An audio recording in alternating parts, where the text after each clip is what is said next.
So yun guys, magandang gabi. Dito ko ngayon sa church guys.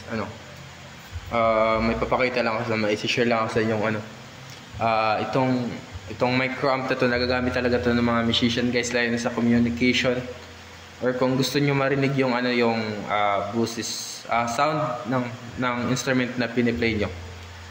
So ito yung instrument na microamp na gamit ko para marinig or kung gusto rin nating magkaroon ng communication yung mga instrument player kahit medyo malayo sila sa isa't isa. So ito yung microamp guys, nasabi ko sa inyo na ginagamit ko para magkaroon ng communication yung mga musician, no.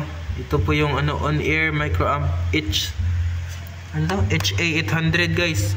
Bali 8 channel na siya na 1 2 3 4 5 6 7 8. So may connector na guys papunta dito sa drummer namin guys. Ito yung headset na gamit niya, no. So kasi medyo malayo kasi ako sa kanya kasi dito ako nakapisto guys. Dito ako sa may mixer dito. Tapos minsan yun ganyan.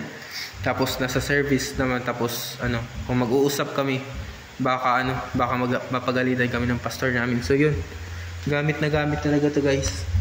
Kasi gamit na gamit. Pasensya na guys sa sa Tagalog kasi tubong Bisaya talaga tayo guys. So yun. Ito naman isa rin dito sa bass player namin, para kahit papaano magkaroon din kami ng communication, no. Tapos dito yun yung input dun, dito ko nilagay sa aux guys. Ito.